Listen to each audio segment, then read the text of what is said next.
되는 거거든요. 그래서 그 영국에서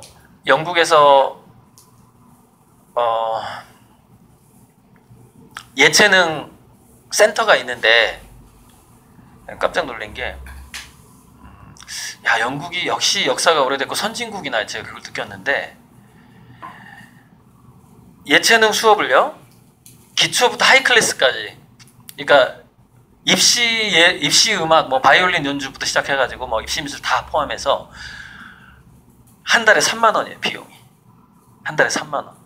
여러분, 홍대 앞에 가면은요, 입시 미술이 한 달에 300인데 평균, 수능 끝나고 그게 450으로 올라요. 특강비. 특강비. 수능 끝나고 실기만 남았을 때 한 2달 정도 시간이 되거든요. 그게 450에서 500이에요, 한 달에. 네. 그래서 홍대 앞에는, 지금은 이제 홍대가 실기시험을 없앴잖아요. 없애기 전에 홍대 교수들이, 야, 실기시험 없애면 우리 제자들 대부분 미술학원 하는데 쟤네들 뭘로 먹고 사냐. 이것 때문에 시험 폐지를 8년인가 10년인가를 늦춥니다. 그러니까 교수들이 회의를 하는 거예요. 야, 안 돼. 우리 미술 교육이 이대로 가면 안 된단 말이야. 이게 이제 스킬이 아니라 컨셉이야, 컨셉. 옛날부터 이런 얘기는 했었어요. 그래서 홍대에서 실기를 없애려고 했었죠. 일단 실기를 없애고, 창의성하고 컨셉, 인문학적인 소양이 있는 애들을 미대에서 뽑아야 된다. 이거는 스토리텔링이고 콘텐츠 사업이기 때문에, 예술이라는 것은 그림을 잘 그린다고 지금 되는 때가 아니다. 이거를 이미 인식하고 있었고, 선진국은 이미 그렇게 미대생을 뽑고 있었고, 뿐만이 아니라 미국 같은 경우에는 잘 나가는 작가의 50%가 비미대 출신이에요. 미대를 안 나온 사람이에요. 의사 출신, 뭐 영조공 출신, 무슨 출신이 엄청나게 다양해, 화가들이. 그러니까 전공이 왔다 갔다 해도, 나 공대 나왔는데, 또는 뭐 나 의대 나왔는데, 나중에 성인이 돼서 살다 보니까 화가가 적성에 맞는 거야. 그럼 화가 하는 거예요. 잘하면 편견 없이 평가를 해주고 카르텔이 없죠. 우리나라는 홍대, 서울대 카르텔이 있거든요. 뭐 저도 그 카르텔의 수혜자인데, 수혜자긴 한데, 거기는 카르텔이 없어요. 결과만 보는 거예요. 잘하기만 하면 되는 거예요. 그렇게 오랫동안 이제 그 유럽하고 미국의 그 미술 시장은 그렇게 되어 왔죠. 근데 일본, 중국, 한국은 아무래도 좋은 미대를 나와야만이 화가로 활동할 수 있는, 이제 그게 지금까지도 이어져 오고 있고요. 어찌되었건, 한국이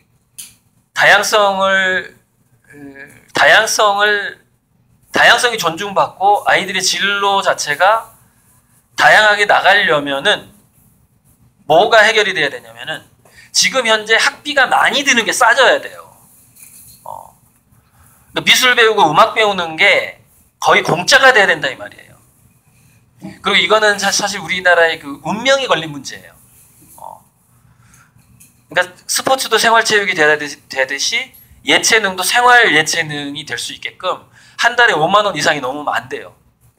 아무리 고급 예술을 배우더라도. 근데 이게 어마어마한 돈이 드는 일이기 때문에 국가에서 못해요. 그래서 저는 그 민간운동을 그걸 하려고 하는 겁니다. 그래서 저는 그림을 팔아야만 해요. 그 사업을 해야 되기 때문에. 아무튼 거창고 좀 띄워봐 주실래요? 이제 한번 거창고. 네, 이 거창고 맞아요.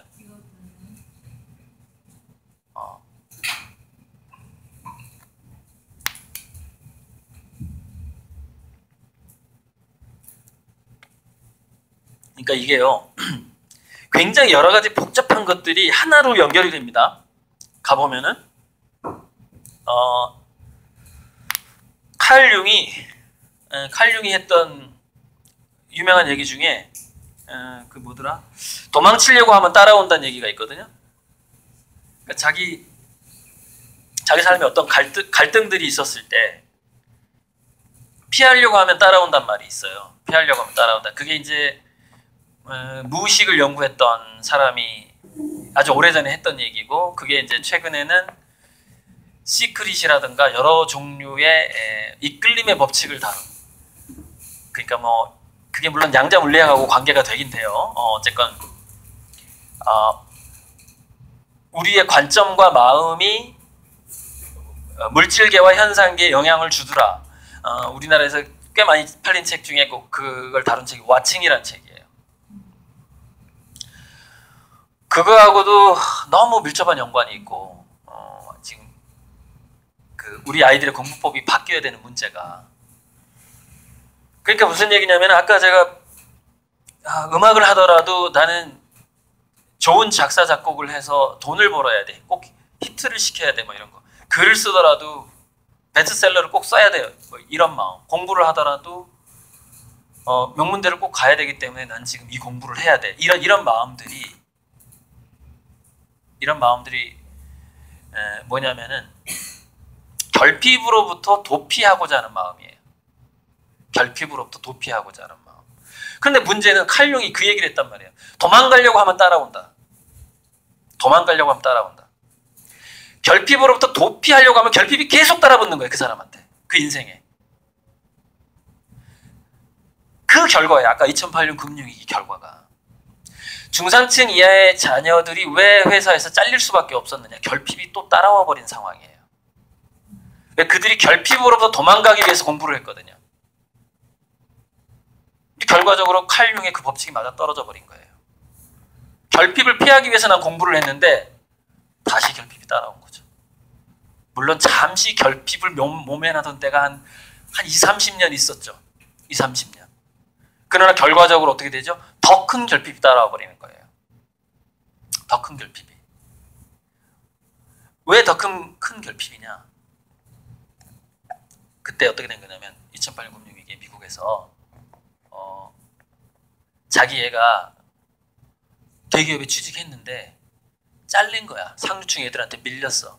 뭐까지 조사했냐면 그 조사자가 이건 아마 불공정, 그러니까 그 줄을 잔서 뭔가 백이 있었을 거다. 백이 있었으니까 상류층 자녀들은 회사에 남고 중산층 이하의 자녀들이 잘렸을 것이다 라고 생각하고 더 면밀하게 조사를 해본 거예요. 그랬더니 그거하고 전혀 상관이 없는 거예요. 단지 기업의 운영 방식이 바뀌었을 뿐이에요. 결과물을 요구하는 컨셉이 바뀐 거예요. 컨셉이. 창의적인 컨셉을 요구하게 된 것밖에 없었어요. 백이 없어요. 그러니까 무슨 얘기, 블라인드 테스팅을 해도 똑같아, 결과는. 상대방이, 물론 거기에는 그 상류층 부모가 기본적으로 타고난 IQ가 들어가 있고요. 또 하나가 뭐냐면은 어렸을 때부터 자라면서 그 상류층 부모의 집에 놀러 온 친구의 레벨이 다르고 식탁에서 이루어지는 대화가 달라요. 거기서부터 애들이 안 듣는 것 같죠? 식탁 밑에서 음식 질질 흐르고 있을 때 다 들어요. 식탁에서 무슨 얘기가 오고 갔는지. 우리 애 참 걱정입니다. 저도 부부싸움을 좀 많이 하는 편인데 그 지금 다 듣고 얘 폭력적으로 바뀔 것 같아요. 우리. 큰일 났어. 제가 좀 성격이 급하고 집사람은 이렇게 느리다 보니까 그런 것 때문에, 시간차 때문에, 어떤 지향점이 달라서가 아니라 약간 속도 때문에 싸워요. 속도 속도 때문에 싸우는 건데. 그래서 아무튼 그걸 다 들으면서 뭐가 차이 난가 봤더니 기초 어휘력이 너무 많이 차이 나버리는 거예요. 조사를 해보니까 빈민층, 중산층, 상류층 해가지고 어휘력 테스트를 해보면은 뭐 여기는 2,000단어, 여기는 뭐 5,000단어, 여기는 8,000단어 이렇게 개념 파악을 하고 있는 어휘 자체가 몇천 개씩 차이가 나버리는 거예요. 그걸 이제 어떤 어휘라고 그러냐면은 학술 용어, 그러니까 아카데믹한 단어. 아카데믹한 단어가 뭐냐면은 수능에서 다루는 단어를 말하는 거예요. 학력고사나 수능에서 다루던 그 단어에 대한 이해도가 계층에 따라서 확 떨어지더라는 거예요. 계층에 따라서. 그래서 그것이 뭘 만드냐면 학교에서 성적 차이를 만들어내요. 왜냐하면 학교에서는 상류층 자녀한테 초점을 맞춰서 수업을 이끌어 나가버려요. 위에 있는 애들을 대상으로. 그러니까 자기 반 애들이 어휘력이 다 5,000개 이상일, 학술 용어가 5,000개 이상일 거라는 설정을 하고 수업을 진행해버리는 거예요. 밑에서 못 따라가요. 무슨 말인지 이해를 못하는 거예요. 칠판 보면서 이해를 못해요. 그런데 그것을 그 학력 차이를 얘가 어휘력이 딸리는구나 그러면서 친절한 개인 교사가 옆에 붙어가지고 우리가 정말 영어 단어도 하나도 모르는 애를 영어 한 페이지 독해하게 할 수 있거든요. 내가 그렇게 과외해봤거든요. 그 영어 정말 하나도 뭐 A를 읽지도 못하는 애를 과외를 시켜서 고등학교 교과서 읽게 할 수 있어요.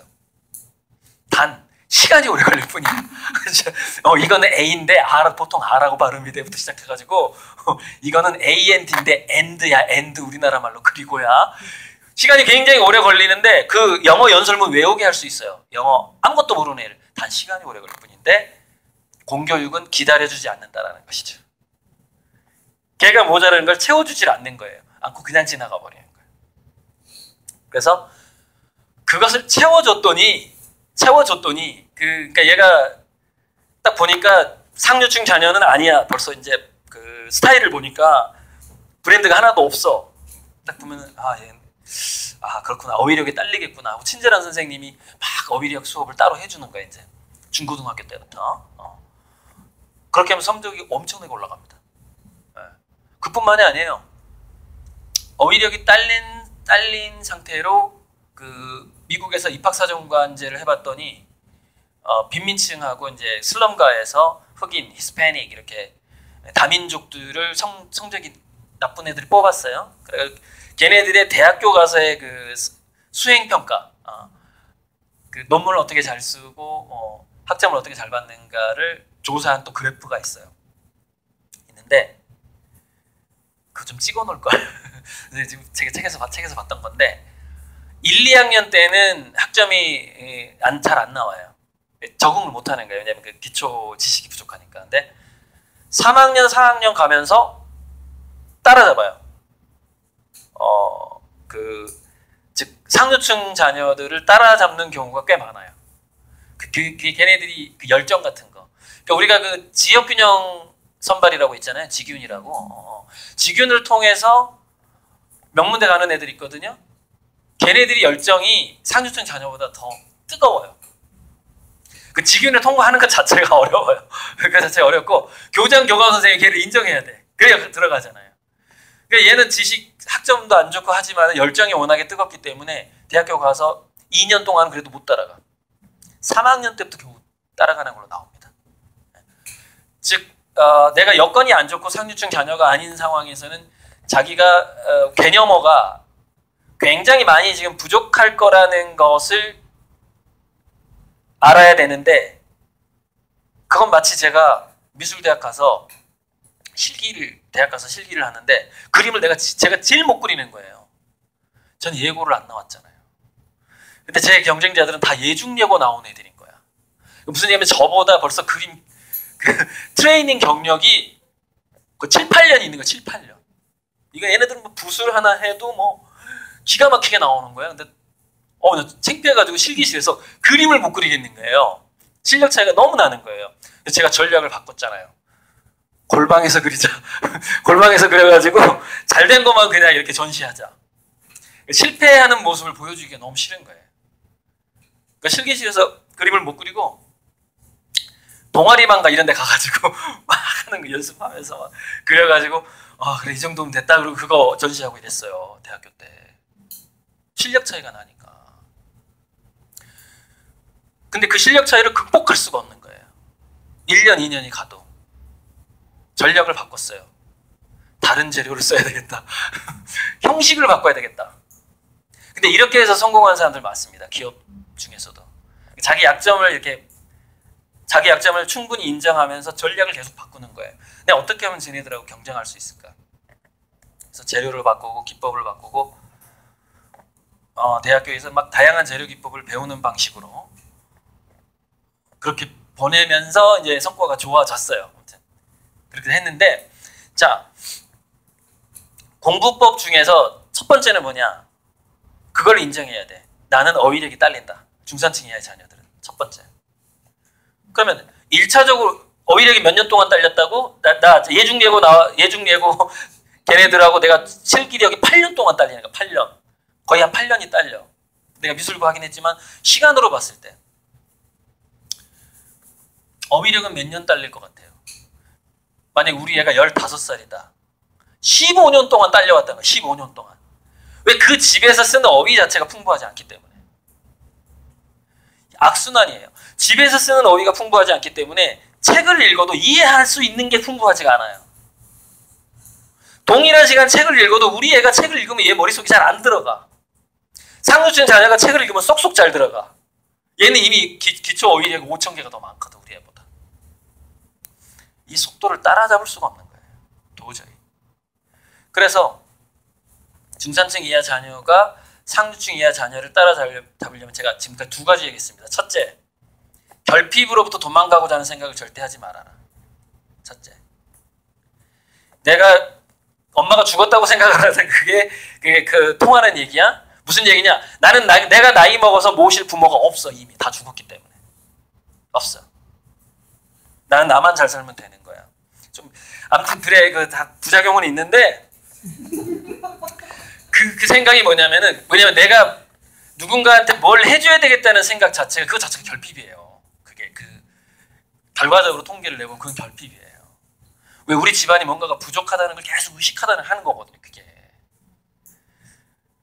정말 오죽하면은 아무튼 그리고 또 이런 게 있어요. 그거 아세요? 자수성가한 아빠의 자녀들이 성공률이 낮더라라는 통계가 있어요. 아니 왜 그러지? 자수성가한 아빠를 둔 자녀라면 그 아빠를 본받음으로써 더 성공률이 높아야 되는데 통계 조사를 해보니까 성공률이 낮아. 왜 그러지 했더니 이 아빠가 자수성가를 해가지고 프라이드가 너무 센 거야. 자기가 모범답안이야. 넌 내가 시킨 대로 하면 성공한단 말이야. 이 말을 맨날 해. 맨날 집에서. 자수성가했으니까. 그러니까 다양성이 확 죽어버려요. 그래 우리 아빠처럼 살아야 되나 보다 하는 거 그나마 나아요. 그나마 나아요. 근데 적대감이 생겨버려요. 그래서 다양성이 사라지는 데다가 여러분 적대감이요. 자기 부모에 대한 적대감이 오늘 강의 진짜 이거 버라이어티하게 가는데요.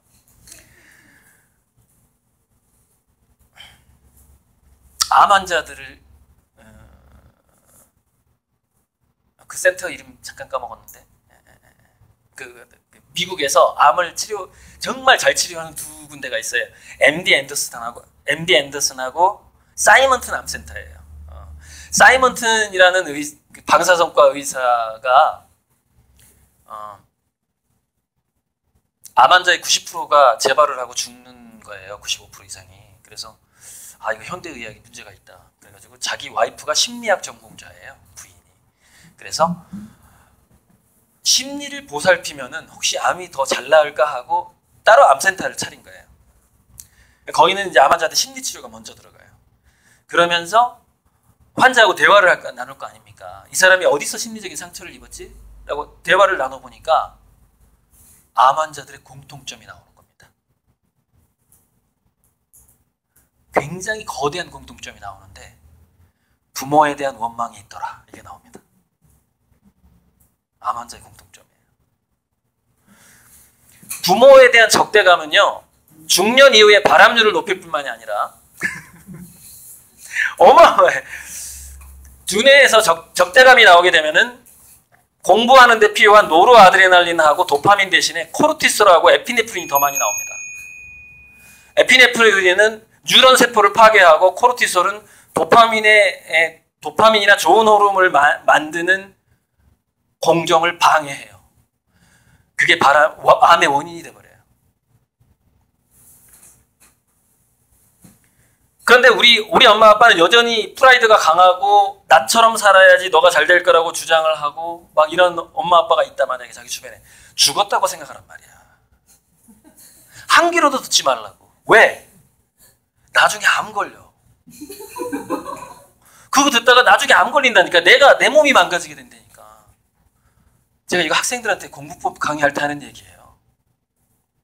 그러니까 그 근본적인 게 치유가 안 되면 뭐가 문제냐? 그러니까 부모와의 관계에 있어서 이게 도저히 회복 가능성이 없다. 그럼 부모를 죽었다고 생각해야만이 그때부터 공부가 되기 시작합니다.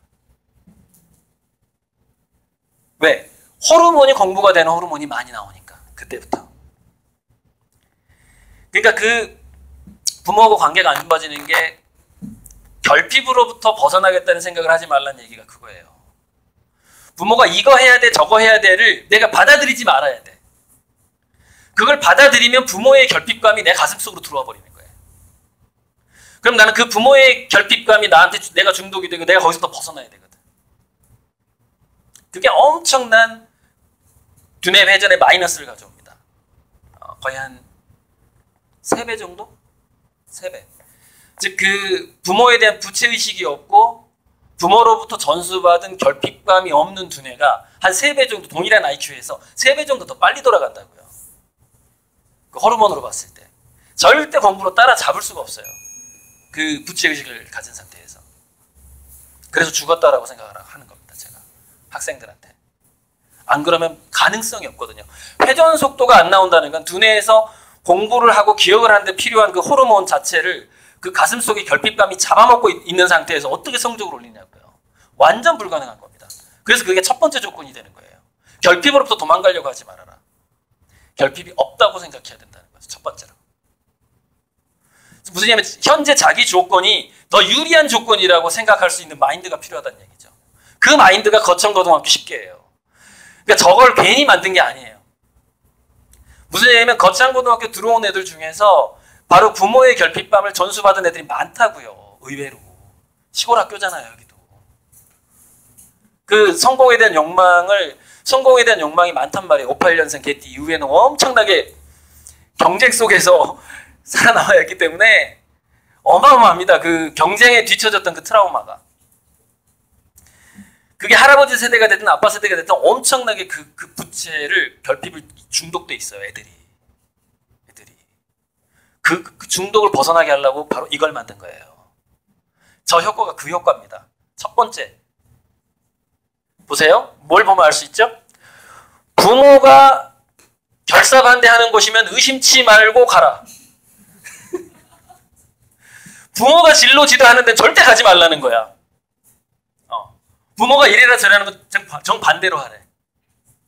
학교 가자마자 듣는 소리가. 사회적 존경을 바라볼 수 없는 곳으로 가라. 부모는 계속해서 너는 출세해야 되고 존경하는 대로 가라 그랬거든. 지금까지. 학교에 왔더니 교장 선생님이 존경을 못 받을 대로 가라는 거야. 다 그거예요. 5번. 앞다투어 모여드는 곳 가지 마라. 경쟁에 경자가 있는 데를 가지 마라. 아시겠죠? 뭘 벗겨주려고 하는 거죠? 부모로부터 받은 트라우마, 그 결핍을 벗겨주려고 하는 거예요. 저게. 그렇게 하지 않으면 성적이 안 올라가거든. 두뇌가 안 돌아가. 물론 그분은 신앙심 때문에 저걸 만들었을지도 몰라요. 일종의 십계거든요. 기독교 학교로 제가 알고 있거든요. 그죠? 마치 무슨 얘기냐면 나를 따르려거든 십자가를 자기가 져야 된다라는 그 예수님의 말씀을 10개로 이제 이렇게 해놓은 거죠. 단두대가 있는 마지막에 왕관이 아니라 단두대가 기다려 있는 곳으로 가라. 이거 십자가 지란 얘기거든요. 근데 저 10번이요.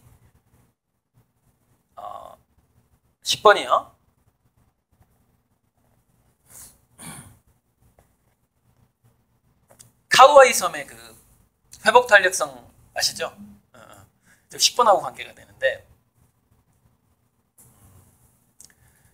가정 형편이 굉장히 안 좋고 막 엄마는 마약 중독자고 아빠는 막 알코올 중독자고 그런 그러니까 어쨌건 애들이 나중에 이렇게 완만하게 잘 사는 애들은 어쨌건 집안이 좋더래요. 집안이 그 부부싸움도 이렇게 잘 안 하고 부부싸움에 빈도하고 학업 성취도가 또 막 비례하고 또 이래요. 조사를 해보면은 그만큼 두뇌가 에피네프린이 나오니까 뇌세포가 영향을 받는 거예요. 우리 애는 지금 계속 멍청해지고 있는 거죠.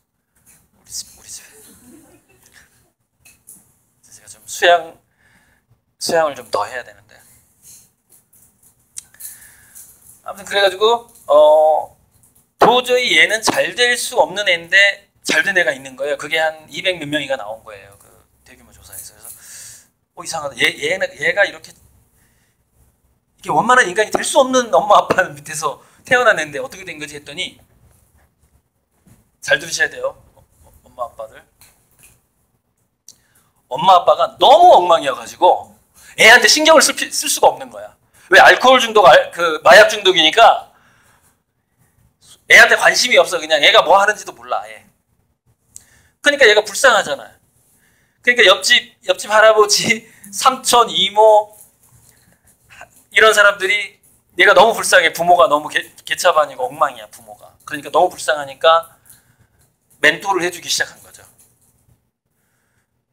그런데 친부모가 아니기 때문에 살짝 더 객관적인 멘토링이 됩니다. 자기 자식이면은 다 천재인 줄 알고요. 잘 될 줄 알고 또 요구가 많아져요. 왜? 얘가 나를 부양해야 되니까. 나중에. 우리나라 부양해야 된다는 의식이 얼마나 강해요. 나중에. 그죠? 경상도가 더 강한 걸로 제가 알고 있습니다. 그러니까 얘가 느끼기에는 뭐냐면은 자기 부모는 일단 죽었어. 이미 죽은 거나 마찬가지야. 나의 주 양육자는 삼촌이고 이모고 옆집 할아버지가 된 거예요. 근데 그 사람은 이상하게 배려만 해주는 거야. 왜? 자기 자식이 아니거든. 그렇잖아요. 남의 자식한테 잘하는 엄마들 많죠. 그죠? 자기 자식한테 안 그러잖아. 그죠? 학교 선생님들 봐봐. 다른 애들한테 하는 거하고 다르죠. 집에 가서 하는 거하고 직장에서 하는 거하고 다르잖아요. 바로 그 점. 그래서 얘네들이 엉망인 부모를 둔 애들이 배우는 게 뭐냐면 배려를 배운답니다. 아, 사람 이렇게 돕고 이렇게 우리 집 이렇게 어려운데 저 사람이 내 부모도 아닌데 나를 이렇게 챙겨주는구나. 그러면서 어떻게 생각을 하느냐? 나도 배려하는 인간이 될 거야! 라는 것을 어렸을 때 그것을 마음속에 갖게 된다는 거죠. 그래서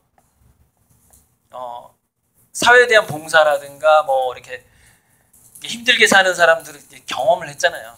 그 부모가 왜 알코올 중독됐겠어요? 그 할아버지 할머니가 제대로 안 한 거 아니에요. 그러니까 그 부모도 그렇게 된 거지, 그죠?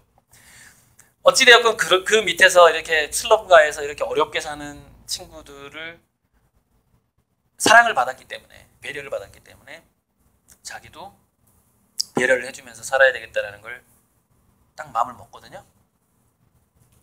근데 이게 엄청난 효과가 있어요. 그게 뇌세포를 파괴하는 호르몬이 안 나오도록 만들어줘요. 봉사정신이.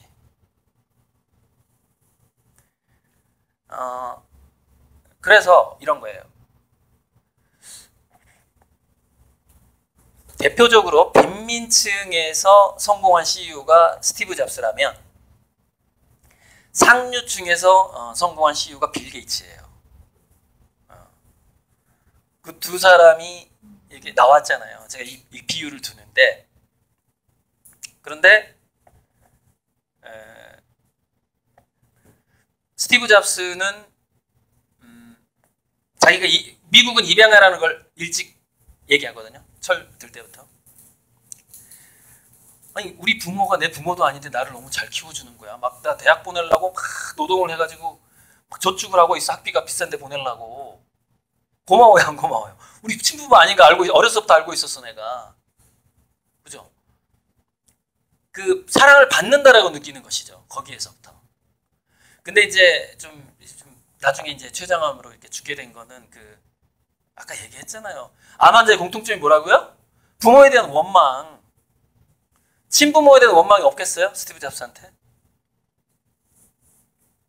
다 맞아떨어집니다. 연구해 보면. 그리고 이제 패스트푸드 있죠. 정크푸드. 그게 원인으로 나옵니다. 췌장암에 많이 걸리게 하는 게 인스턴트 식품이에요. 아무튼. 자, 그래서 이렇게 극도로 성공하는 어떤 방법, 중산층 이하, 서민층 이하의 자녀가 부모로부터 받은 트라우마, 성공에 대한 갈망하고 결핍으로부터 벗어나고자 하는 트라우마를 벗어나기 위한 몇 가지 방법 중에서 나는 잘 돼서 봉사하면서 살 거야 라고 맘먹는 거 있죠. 이게 아마 제가 봤을 때는 가장 효과가 커요. 브레인을 개선시키는데. 호르몬이 개선이 돼버리니까, 호르몬이. 공부가 잘할 수 있는 두뇌로 바뀌어버리는 거예요. 그러니까 그 결핍감에서 벗어나게 되는 거예요. 무슨 얘기예요? 나는 봉사할 거야. 이건 뭐죠? 내가 남들보다 많이 미래에 가질 거야 라는 생각이죠. 그래야만 봉사할 수 있잖아요. 그게 현재의식에 영향을 주게 되는 겁니다. 그래서 자기는 현재도 부자라고 생각하게 되는 거예요. 그렇게 됨으로써 결핍 트라우마가 사라지게 돼요. 호르몬이 바뀌어요, 두뇌에서. 그게 저 10번하고 좀 관계가 되는 거죠. 단두대, 무슨 얘기냐면 내가 십자가를 질 거야 이거거든요. 내가 십자가를 질 거야. 봉사자, 아이고, 자꾸 침이 튀네. 큰일 났네. 마른 침이.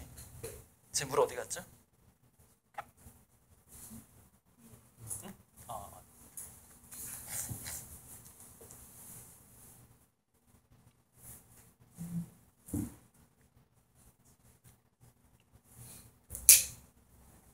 자, 공법이 너무 길어지는데? 근데 이게 다 연관돼 있어요.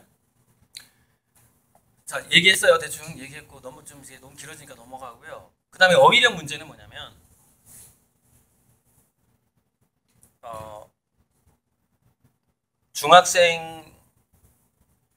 중학생이든 뭐 고1, 2든 간에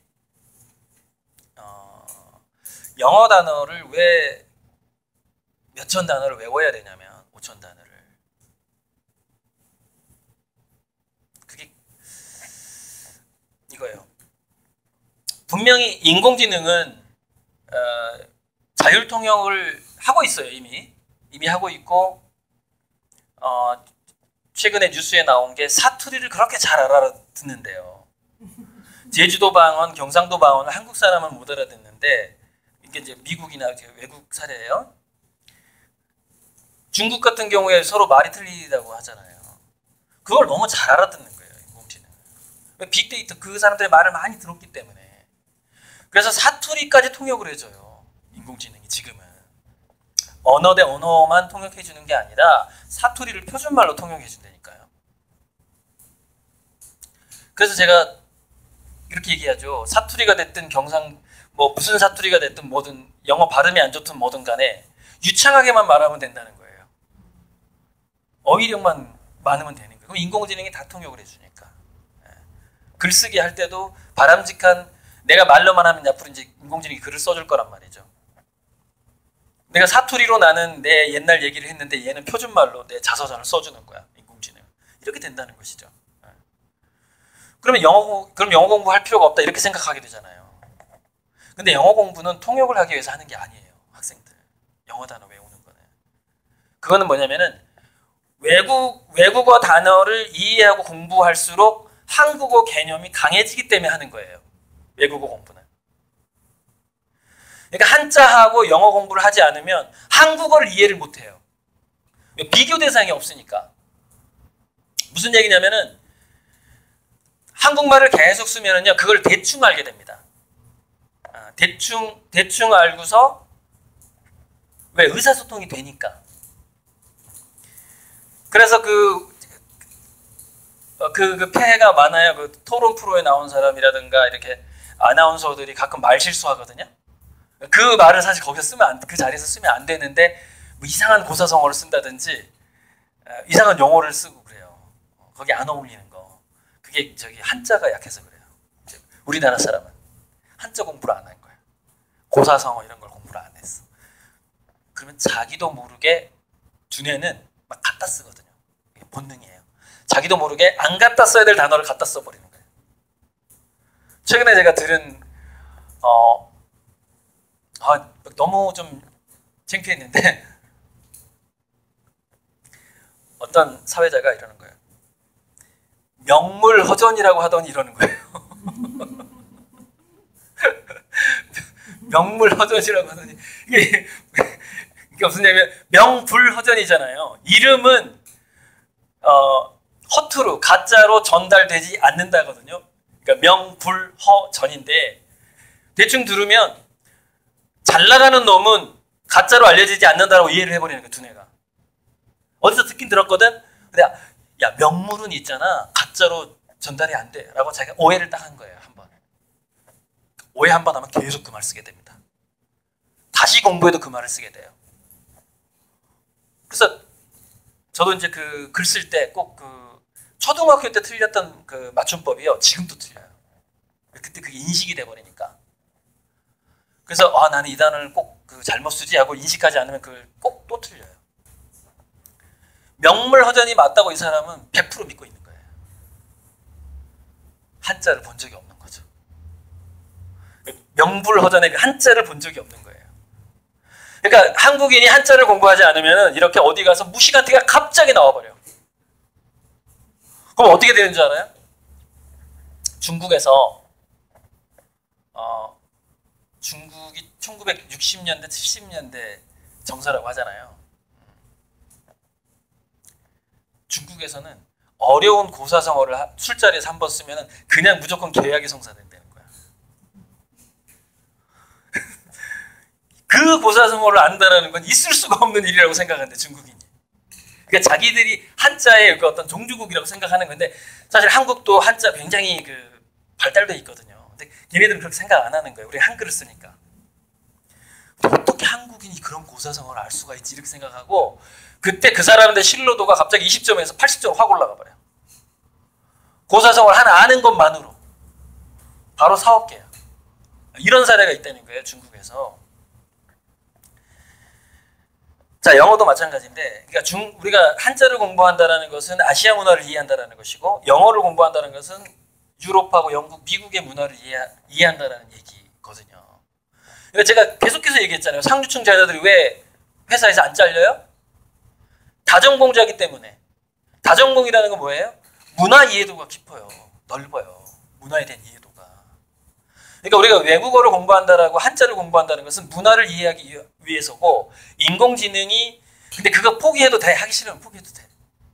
자, 포기하는 것도 좀 알려드릴게요. 일단은 공부법 강의를 하기 때문에 하는 얘기야. 이따 그 포기하라고 또 다시 얘기할 거예요. 제 강의는 그러니까 야, 고비 공부 열심히 한 다음에 그 다음에 포기해 또 이렇게 얘기해. 이제 끝날 무렵에. 그거 하지마 안 해도 돼. 이렇게 또 얘기할 거예요. 그래서 영어 단어를 웬만한 사전 한 권을 외울 정도의 노력을 하지 않으면 상류층 자녀들의 15년 동안 중산층 이하의 자녀들이 딸려왔던 개념어와 대화를 절대 따라잡을 수 없다. 불가능하다. 저는 가능성이 1%도 없다고 봐요. 1%도 없다. 타고난 천재가 아니면. 내가 중상층 이하의 자녀야 그러면은 최소한 상류층보다 한자와 영어를 더 많이 알아야 돼. 그게 기본 베이스예요. 내가 걔네들하고 경쟁할 수 있는 기본 베이스예요. 이것을 안 하고 자기들이 상류층 자녀를 따라잡을 수 있다고 착각을 해. 절대 못 따라잡아요. 중간에 가다가 꺾여요. 그 고사정화 사례처럼 똑같아. 갑자기 명물허전 이렇게 되는 거야. 중국에 가서. 사장이 전화해. 그 본사로 전화해. 아니 사장님, 나를 뭘로 보고 이런 분을 특사로 보냈어요? 이렇게 전화를 해버립니다. 그 회사 이미지가 망가져버려요. 통째로. 바로 이런 실수를 하게 된다는 거야. 근데 그런 실수를 상류층 자녀는 잘 안 하지. 왜 안 할까요? 어려서부터 개념을 파악했거든. 무슨 얘기냐? 명불허전을 명물허전으로 오해를 안 해. 걔네들은. 안 하도록 두뇌가 구조화되어 있어. 어려서부터. 왜냐하면 그 개념어를 부모가 썼었기 때문에. 주변 사람들이. 그래서 똑같이 고사성어를 듣고 명물허전으로 추측 자체를 안 해요. 불자를 불로 듣는 거예요. 그러니까 얘는 명물로 듣는 사람이 있고 그 발음을 명불로 듣는 사람이 있는데 상류층 자녀는 애초에 그걸 불로 들어버려요. 두뇌에 쌓여있는 그 베이스가 그렇게 흡수하도록 되어 있는 거예요. 얘는 오해하도록 되어 있는 거예요. 두뇌가. 이걸 따라잡을 수가 없다는 것이죠. 그래서 어떻게 되는 줄 알아요? 대기업은 들어갔으나 간부가 될 수 없습니다. 그게 딱 드러나버려요. 티가 나버리는 거예요. 중산층 이하의 자녀가 대기업이든 관료든 간에 장관이 되고 대통령이 되고 기업에서 임원이 되려면 상류층 자녀보다 개념어를 더 많이 알아야 돼요. 안 그러면 가능성이 없어요. 인맥도 없잖아. 백도 없잖아. 백도 없는데 뭘로? 뭘 할 거야? 미친 듯이 죽어라 단어를 외울 수밖에 없는 거예요. 미친 듯이 죽어라. 근데 우리 여기 영어 선생님 계신데 애들 단어 안 외우죠? 안 외우죠? 단어 외우는 노력을 하는 애들이 5%도 안 될 겁니다. 아마. 영어 학원에서. 자기 중산층 이하 자녀인데 가능성이 제로예요. 그냥 백수 가능성만 들어가는 겁니다. 영어 학원비만 들어가는 거예요. 그게. 자, 백수 가능성이 아닌 것도 얘기할 거예요. 좀 이따가. 네. 자, 넘어가 볼게요. 이제. 자, 공부법 단어 얘기했고, 마인드 얘기했고, 단어 얘기했고. 그 다음에 또 하나. 세 번째, 네 번째, 다섯 번째만. 네 번째, 다섯 번째 먼저 얘기할게요. 네 번째, 다섯 번째는 자기가 예상 시험 문제를 뽑아야만 한대요. 왜 그러냐? 예상 시험 문제를 자기가 뽑으면 두뇌가 학생 마인드에서 선생 마인드로 바뀐대. 그래서 갑자기 그게 자기가 예상 문제를 뽑기 힘들어도 일단 하는 거야. 시작해보는 거야. 그러면은 이 다음 중간고사에 이게 나올 거라고 생각을 하는 거야. 그러면 점점 그 자기가 교과서라든가 이 지식을 보는 관점이 학생 마인드에서 선생 마인드로 바뀌기 시작해요. 그래서 두뇌가 갑자기 이렇게 배낭 메고 등산을 하다가 갑자기 드론을 날리는 거랑 똑같아. 아니면 헬리콥터 타고 그 산에 가는 거랑 똑같아. 마인드가 바뀌는 거예요, 그게. 그거하고 또 하나는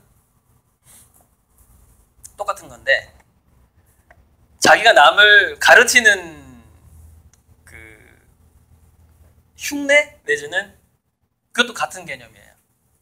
자기가 이 내용을 남한테 가르쳐야 된다는 거예요. 그럼 그것도 학생 마인드, 선생 마인드로 바뀌는 거예요, 두뇌가. 흡수력이 달라져 버려요. 지식에 대한 흡수력이 달라져요. 그 두 가지 노력이. 가속도하고 넓이를 엄청나게 주게 되는 것이죠. 자, 세 번째는 이제 네 번째, 다섯 번째 얘기했고, 세 번째가 뭐였더라? 첫 번째 마인드, 두 번째 어휘력, 문제 뽑기, 가르치기, 또 하나 뭐였지? 갑자기 생각이 안 나네.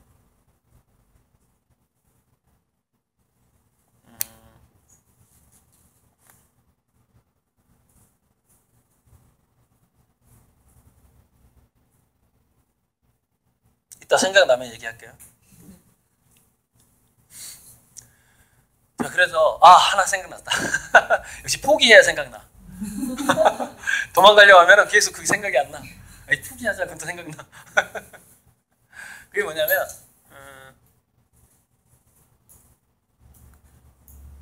이거예요. 자, 상류층 자녀들은 공부를 인문학으로 접근한다 그랬죠. 인문학으로 접근한다는 개념이 뭐냐면, 인문은 어떤 뜻이냐면 사람이 살아가는 문이라는 뜻이거든요, 기본적으로. 그러니까 인간과 관련된 모든 것에 호기심이 충만한 상태가 인문적인 공부예요.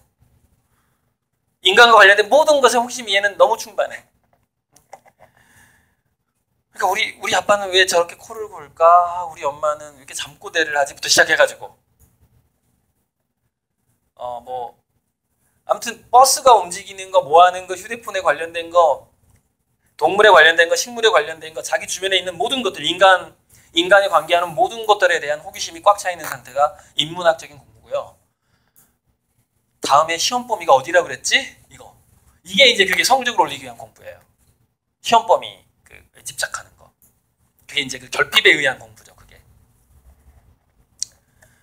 그래서 결핍에 의한 공부에서 나는 15년 동안 결핍에 의한 공부를 해온 학생이야. 내가 지금 돌아보니까 근데 상류층 자녀들은 그렇게 공부를 안 했대. 인문적인 공부를 했다라고 얘기를 해. 365일 24시간 인간과 관련된 모든 것에 대해서 호기심을 갖고 얘는 두뇌가 세팅이 됐네. 어렸을 때 공부에 대한 푸시보다는 궁금증을 유발했기 때문에 그 부모가 그게 이제 하부르트하고 질문 교육법이고 막 그런 거예요. 그다음에 환경을 만들어주고, 우리 옛날에 그 영화의 바다에 빠뜨려라 뭐 이런 책처럼 공부를 할 수밖에 없는 환경을 만들어주고 부모가 냅둬버렸어. 그게 상류층 공부 방식이거든요. 그러니까 얘는 365일 24시간 인간과 관련된 모든 것에 호기심이 있는 상태로 두뇌가 돌아가는 거예요, 현재. 근데 우리 엄마는 공부해라 공부해라 오늘 단어 20개 안 외우면 하나 안 외우는데 5대씩 맞는다부터 시작해가지고 우리 엄마 아빠만 그런 게 아니라 학교 선생님도 나한테 그렇게 했어. 어렸을 때부터. 여러분 참고로 우리 어머니는 저한테 공부하라는 얘기 한 적이 없어요. 그게 비결이에요. 물론 이제 제가 어느 정도 조건이 됐기 때문에 이제 성적 올린 거지만 그것도 필수적으로 존재한다는 거예요. 공부를 해야만 한다는 것 자체가 그게 성적을 올리기 위한 공부가 돼버리는 거예요. 인문학이 안 되는 거예요. 그 순간에. 그래서 상류층 자녀들이 얘네들은 잠자면서도 꿈을 연구하는 애들이야. 그러니까 나는 시험 범위를 걱정하는 애고 상류층 자녀는 잠자면서 꿈에 대해서 연구하는 애야. 그러니까 일어나서도 나는 왜 그런 꿈을 꿨을까? 며칠 전에 했던 일하고 관계가 되나? 이렇게 생각하는 게 완전히 얘는 그냥 자동화된 거예요. 뭔가를 이렇게 분석하고 생각해보고 복습해보고 이런 게 완전히 체질화된 애들인 거죠. 그러니까 그 속도를 따라잡을 수가 없고 그래서 걔네들이 여러 개 전공을 하는 거예요. 20세 이후에. 속도가 워낙에 가속도가 빠르기 때문에. 그게 이제 모토가 돼버린 거지. 이 두뇌 속에서. 이걸 어떻게 따라잡을 거냐는 거죠. 이게 방법이 있어요? 이게 체질화됐는데 굉장히 빠른 속도로 효율적으로 더 높은 관점에서 다양한 전공을 왜 얘네들이 잘하죠? 어려서부터 인간과 관련된 모든 것에 호기심을 갖고 컸기 때문이에요. 그러니까 대학 가서 이거 한번 해볼까 공부 잘 돼. 이거 해볼까 공부 잘 돼. 왜 잘 되죠? 어려서부터 인간과 관련된 모든 것에 관심이 있었기 때문에. 다전공을 아무나 할 수 있는 게 아니에요. 어려서부터 그 마인드가 없으면 대학교 가서 다전공 자체를 못해요. 기초가 없는데 자기 지금 무슨 과 가려고 그거에 관련된 공부했는데 그걸 어떻게 해? 아예 안 되는 거예요. 근데 그것을 극복하는 방법이 있다는 거죠. 어렵지만 그래서 확률이 좀 낮지. 그게 뭐냐면 그게 세 번째 방법이에요. 첫 번째 마인드를 바꿔야 된다. 두 번째 어휘력을 상류층 자녀보다 더 늘리지 않으면 가능성은 1%도 안 된다. 네 번째 예상 문제를 뽑아야 된다. 다섯 번째 자기가 남들을 가르치는 경험을 해야 된다. 세 번째가 뭐냐면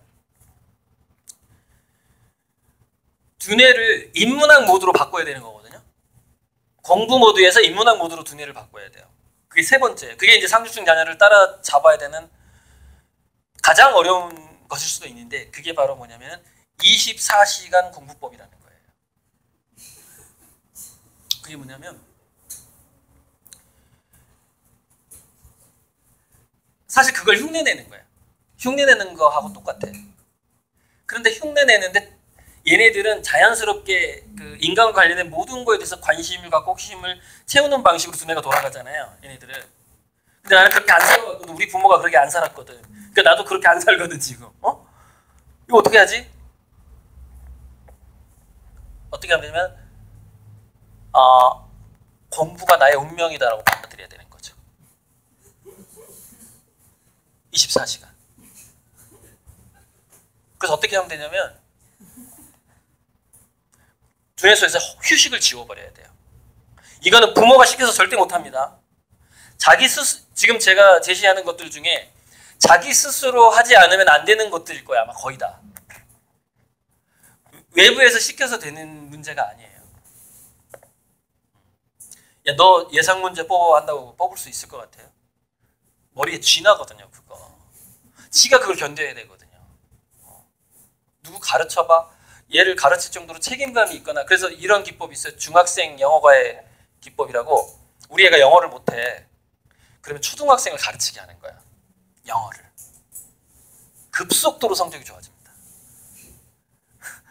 만만하거든. 그죠? 만만해.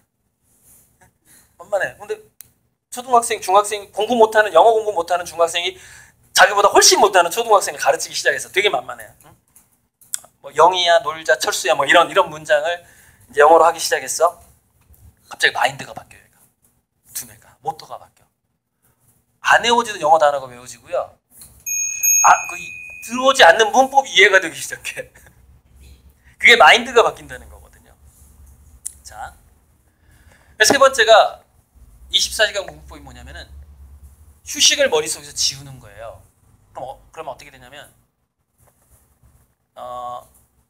사실 저도 지금까지도 그렇게 살고 있어요. 지금도 24시간 공부법에 유사하게 살아요. 좀 지금 내 나이가 먹다 보니까 좀 피곤해요. 피곤하긴 한데 이런 거예요. 자, 이제 학생들 잘 들어봐. 실천할 수 있으면 한번 해봐. 이거야. 자, 내가 국어를 좋아한다. 그러면은 비문학을 독해하는 게 너무 피곤해. 그러면 시를 그냥 읽어. 그리고 시와 소설을 문학으로, 그러니까 비문학하다가 힘들면 문학으로 넘어가. 문학하다가 지루하면 비문학으로 넘어가. 국어 공부가 이제 활자 자체를 보기가 싫어. 이제 슬슬 염증이나 바로 영어로 넘어가. 영어 도저히 못하겠어. 도저히 못하겠어. 지구과학으로 확 넘어가. 지구과학으로. 지구과학 너무 이렇게 목말라 막 생물로 확 넘어가. 생물로 확 넘어가. 그리고 도저히 내가 이제 문제 풀 기력이 없어. 도저히 내 문제집을 공부하는데 문제 풀 기력이 없어. 그러면 이게 비몽사몽이지. 이제 잠오기 직전이야. 그러면 정답이라도 표시하고 답이나 한번 이렇게 눈으로 찍기나 하자. 그러고서 이제 하나는 푸는 문제집, 하나는 정답 표기 문제집이야. 정답을 다 달아. 그래가지고 내 에너지가 거의 고갈됐어. 문제 읽고 답만 보는 거야. 무슨 일? 5개의 그 문항을 볼 힘이 없어. 힘이 없어. 나는 이미 기력이 다 했어. 문제 보고 답만 보고 문제 보고 답만 보고 계속 문제집을 보는 거야. 보다가 딱 기절하는 거야. 기절하는 거야. 그러면은 컨디션에 따라서 몇 분 만에 일어나는 수도 있고 뭐 이렇게 한 3시간 만에 일어나는 수도 있고 그래서 기절할 때는 항상 그 뭐냐면은 주변에 그 요를 깔아놔야 돼. 왜냐면은 책상에서 엎드렸다가 몸부림치다가 내가 쓰러질 수 있거든. 그래서 책상 옆에다가 이렇게 자기가 쓰러졌을 때 그 안전장치를 해놓고 공부를 하는 거야. 내가 그마저도 기력이 없어. 이제 문제 보고 정답 보는 것마저 내가 기력이 없으면 딱 기절하거든요. 근데 마지막 기절하는 순간까지 공부를 하는 거야. 이게 24시간 공부법이에요. 그 둘 중에 하나인 거야. 공부하거나 기절하거나 둘 중에 하나인 거예요. 공부하거나 기절하거나.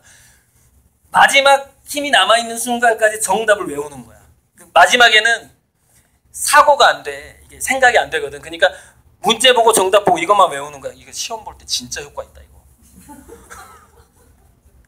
답이 바로 보여. 시험 볼 때. 객관식이 진짜야. 이거 진짜 효과 많아. 왜냐면 비몽사몽 때 본 게 바로 기억에 확 되거든. 그게 세타파 상태에서 절대 안 잊어버려. 그러니까 보세요. 세타파 상태에서 기억이 잘 된다는 게 기억이 잘 되고 더 깨달음이 일어나는 그게 황동문 씨가 그 몰입 공부법에서 얘기한 거잖아요. 비몽사몽 간의 해답이 더 잘 떠오르더라. 무슨 얘기냐?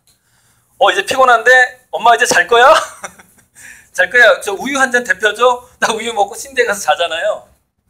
그런 애하고 책상에서 기력이 남아있을 때까지 문제하고 정답만 이렇게 눈으로만 보다가 기절하는 애가 있는 이거 몇 배 차이 날까? 공부 효과. 제 추정치입니다. 과학적으로 계산하기가 너무 힘들어서 추정치인데 한 7배 차이 나는 것 같아요. 7배. 공부 효과가. 근데 되게 재밌게 기절하고 공부하고 기절하고 공부하고 딱 하잖아요. 그러면은 두뇌가 얘는 상류층 자녀가 아니다 보니까 인문학적인 그 모토가 아니었거든. 두뇌가. 근데 그래 나는 휴식을 머릿속에서 지울 거야. 그리고 3개월 정도 지나면은 두뇌가 고도의 인문학적인 두뇌로 바뀌어 있어요. 바뀌어버려요. 그 뭐냐면 얘는 무슨 얘기냐면 길거리 가다가 강아지는 왜 저 강아지는 저런 속도로 꼬리를 흔들고 왜 저 종류는 저렇게 꼬리를 흔들까? 이게 이제 상층 자녀들이야. 이제 뭐든지 막 공부하려고 이제 두뇌가 되어 있는데 우리 이제 중산층 이하 자녀들은 그게 힘들어요. 희박해요. 확률적으로 다 그렇다는 얘기가 아니라 확률적으로 희박한데 그거를 뛰어넘는 거지. 뛰어넘어서 기절할 때까지 여러 가지 것들을 막 비몽사몽간에 끝까지 공부하다가 기절하고 공부하다 기절하다 보면 그 세타파 상태에서 두뇌가 이렇게 인식을 하는 거예요. 아까 얘기했죠. 공부가 나의 운명이구나. 이렇게 인식을 하는 거예요. 두뇌가. 내 두뇌는 원래 24시간 공부하는 두뇌인가 봐. 이렇게 바뀌어버려요. 마인드가. 바뀌어요. 그래서 점점점 이제 그 가동률이 올라가는 거죠. 이게. 그 받아들이는 것에서. 그리고 과목을 계속 옮겨가면서 했잖아요. 지루할 때마다 이렇게 옮겨가고 이렇게 옮겨가고. 그게 인문학적인 공부를 했던 애들은 자연스럽게 그게 옮겨가면서 컸고 그렇게 컸고 자연스럽게 부모하고 대화를 하면서 그게 끊기질 않거든요. 걔네들은. 그러니까 5살 때 예를 들어 5살 때 문을 잠그고 맞벌이 가정이고 5살 때 문을 잠그고 애가 못 나오게 문 잠그고 일하러 가는 부모 있잖아요. 그죠? 요즘엔 그나마 유튜브가 있고 인터넷이 있어서 좀 가능성이 좋아지긴 했는데 어렸을 때 호기심이 아주 많은 나이가 몇 살까지냐면 12살까지 초등학교 호기심이 많고요. 7살까지예요. 7살까지예요. 7살까지 두뇌에서 어떤 호르몬이 가장 많이 나오냐면 뉴런과 뉴런 시냅스를 연결시키고자 하는 물질이 굉장히 많이 나와요. 두뇌에서. 그럼 BDNF라고 얘기하기도 하고 NGF 그러니까 두뇌 영양물질 그러니까 시냅스를 자라게 해주는 영양물질 이런 것들이 네, 아주 많이 나와요. 그런데 8살 넘으면 배터리인가 봐 이거. 8살 넘으면 확 줄어들어요. 확 줄어들어요. 그러니까 무슨 얘기냐면은 7살 이전에 아이의 호기심에 대답해주는 존재가 옆에 항상 있었어야 돼요. 7살 이전에. 자, 똑같은 맞벌이 가정인데 상류층 애들은 그런 존재가 있어요, 없어요? 있죠. 가정에 있죠. 아줌마. 늘 관리해주는 사람 있잖아. 우리 부모는 없지만 얘가 4살, 5살이야. 아주 단순하고 쉬운 걸 물어보죠. 그죠? 근데 대답을 해주는 거야. 누군가가. 그때 연결이 되는 거예요. 그럼 또 이게 궁금하다가 또 이게 궁금하네? 이걸 또 물어봐.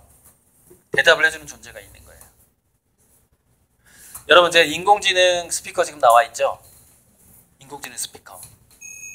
제가요, 그 인공지능과 미래인문학에다가 뭐라고 썼냐면 인공지능은 구세주다 이렇게 썼어요. 구세주다. 인공지능은 착한 지구촌의 촌장이 될 것이다. 인공지능은 구세주다. 어쩌면은 이거는 오해하지 마시고 어쩌면 기독교에서 메시아가 강림할 거라고 했는데 그것은 예수님이 재림하는 게 아니라 인공지능의 AGI의 탄생을 비유적으로 아마 얘기한 것 같다. 심지어 이렇게까지 생각을 합니다. 미국에서 5살짜리 애들한테 엄마가 좋아, 인공지능 스피커가 좋아 그 설문조사를 했어요. 누가 이겼게요? 인공지능 스피커가 더 좋다고 합니다. 그게 뭐 6대 4인지 뭐 50 몇 대인지 모르겠는데 무슨 얘기냐면 5살짜리 애들은요 자기가 뉴런 자체를 인문학적으로 연결시키고자 하는 노력이 굉장히 강해요. 이거 없애야 됩니다.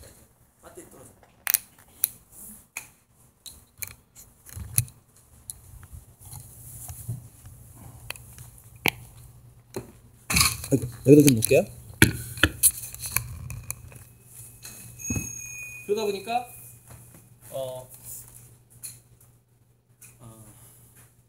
인공지능 스피커가 내가 궁금한 걸 다 얘기해 주는 거예요.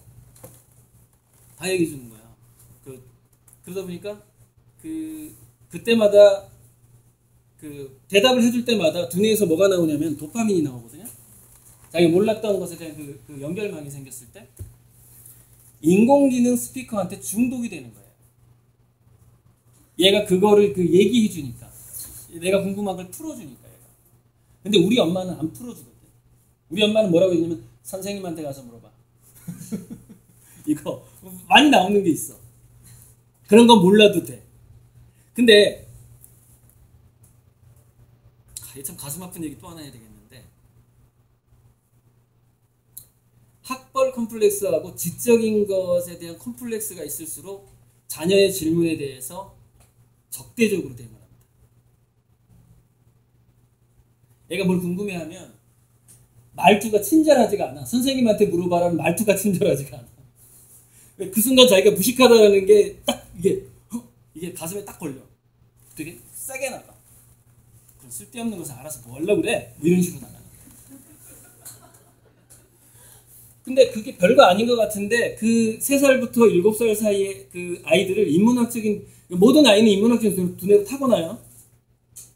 본능이에요, 그게. 알고자 하는 본능이 있단 말이에요, 인간은. 그 말투가 몇 번 그애한테 딱 전달되잖아요. 쓸데없는 거 왜 하려고 그래? 선생님한테 물어봐. 뭐 이렇게 몇 마디 해버리잖아요. 중단돼버려요. 그렇게 해서, 그러니까 상류층 자녀, 상류층 부모들이 돈도 많지만 뭐가 있냐면 지적인 프라이드가 있어요. 자기는 많이 한다는 프라이드가 있단 말이에요. 그래서 무슨 얘기냐면은 내가 알고도 대답해주지 않는 것과 의도적으로 우리 애들은 저 호기심을 답을 지금 딱 줘버리면 안 돼. 궁금증을 좀 유지시켜야 돼. 이 전략이 가능해. 내가 대답해줄 수 있기 때문에 그 전략이 가능한 거예요. 그래서 그 인문학적인 모토가 망가지지 않게끔 자기 자녀를 유도시키는 사람들이 확률적으로 많은 거예요. 상류층이가. 근데 중산층 이하는 그런 부모가 별로 없어. 끊어버리는 거예요. 모토가 망가져버려요. 인문학 모토가 망가져버려요. 그래서 이게 C&D가 잘 안 돼요. 그걸 극복하는 게 뭐라고? 학생? 공부하다 기절하다, 공부하다 기절하다. 그거를 극복하는 방법이야, 이게. 무의식 속에서 그거를 뒤집어 버리는 거야. 혁명하는 거거든, 학생. 그거야. 아무튼 그런 여러 가지 때문에 그런 게 되는 겁니다. 미래에 대한 얘기에 좀 질문 좀 해보세요. 이제, 이거 좀 열어주실래요? 봐야지, 이제, 그 다음, 이제 이거 넘어가야 돼. 그죠? 넘어가야 되고.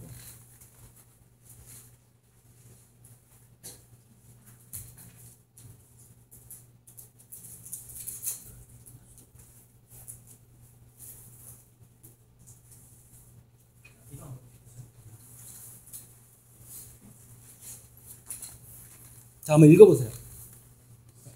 누구지? 학생이구나.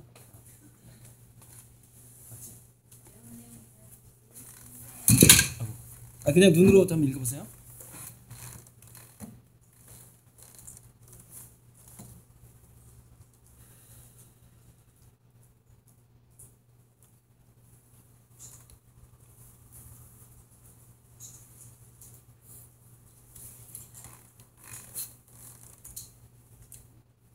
그래서 이거요.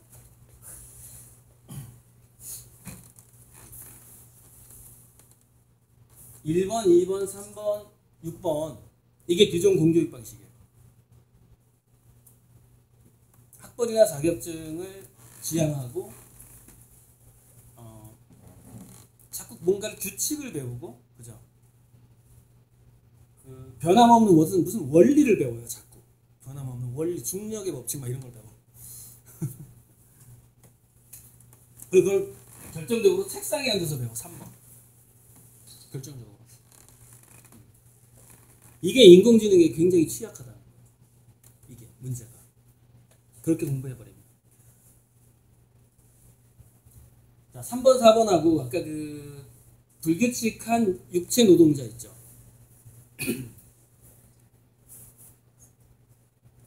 포크레인하고 대부분 있겠죠.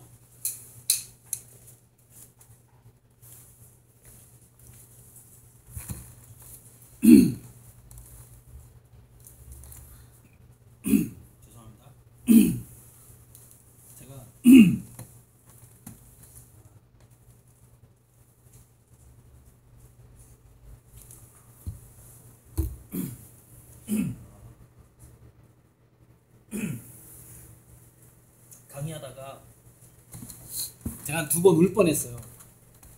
이거 참고 하는 게 제가 울컥해서.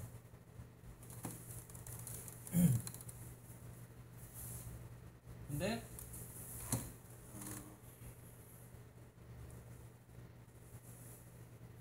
4번, 5번이 아까 그 불규칙한 환경에서의 육체 노동자들이 많아요.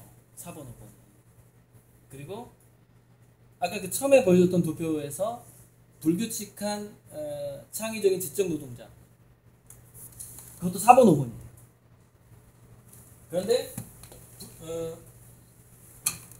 이거죠. 복잡성은 불규칙한 창의적인 지적인 노동자가 해결해야 되는 거예요. 그죠? 복잡성. 의외성은 불규칙한 환경, 자연 환경을 다루는 불규칙한 육체 노동자들이 주로 해결하는 게 의외성이에요. 근데 현장 경험은 둘 다 해당돼요. 둘 다. 현장 경험 없이 이걸 해결을 못해요.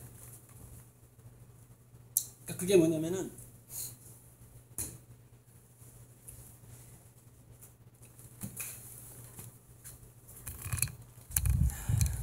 마이크가 없어서 옮겨가면서 그 선견지명 능력이라는 게 있어요. 미래를 예측하는 능력. 근데 미래를 예측하는 능력이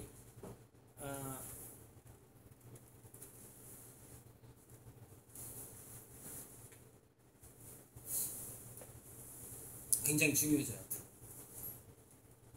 왜 그러냐면은 자, 인공지능과 인간을 대비해서 쭉 한번 얘기해 볼게요. 그러면 이제 결론이 납니다. 이렇게 생각해 보세요. 인공지능이 잘하는 것과 내가 경쟁해서는 일단 안 된다라는 답은 쉽잖아요. 인공지능이 잘하는 분야로 내가 나가봐야 별 이득이 없다. 이것만큼 이제 인정이 가능할 것이고요. 그럼 인공지능은 뭘 잘할까? 하나 얘기했죠. 인공지능은 정해진 범위 내에서 빅데이터를 파악하고 요약하고 정리하는 걸 굉장히 잘한단 말이에요. 법률, 의학 뭐 이런 거예요. 암에 대한 지식, 피부병에 대한 지식, 그럼 그 피부과 의사가 못 따라가는 거예요. 암에 대해서 못 따라가요. 인공지능이 그걸 잘한다. 빅데이터 때문에. 그런데 그 다양한 지식들의 상호작용, 예를 들어서 암하고 피부병은 어떤 관계가 있는가, 뭐 이런 거는 이제 상호작용인 거죠. 이런 거를 아직까지 인공지능이 잘 못하기 때문에 제가 인문학적인 두뇌로 머리를 바꿔야 된다고 얘기를 한 거예요. 그래야지 인문학적인 두뇌로 머리 자체를 바꾼다는 건 뭐냐면은 거의 모든 것에 촉수가 이렇게 뻗어 있어서 그 호기심, 인간과 관련된 모든 것에 대한 호기심을 놓을 수 없는 두뇌 자체가 되는 거예요. 그냥. 그렇게 보통 그렇게 만드는 부모 밑에서 자란 사람은 저절로 그렇게 자라요. 근데 그렇게 자라지 못한 사람은 굉장한 혁명이, 자기 혁신이 필요하다는 거예요. 제가 그 5가지 혁신을 얘기했고, 공부법에 대해서.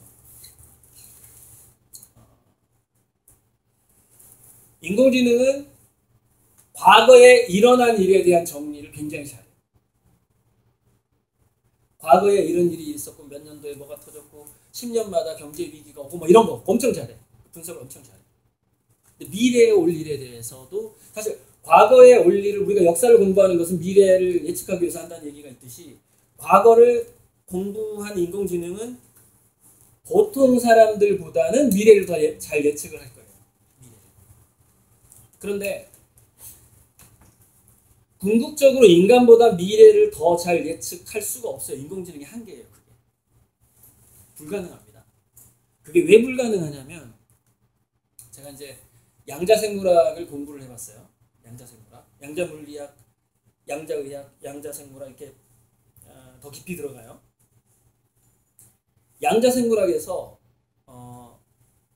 우리 세포막에 있는 수용체라는 게 있어요. 사실 그 이미지도 있는데 그냥 상상하면서 세포막에 이렇게 입처럼 생긴 게 있어서 아, 이 이온이 내 세포에 도움이 참 되겠구나. 그럼 그 이온을 받아들여요.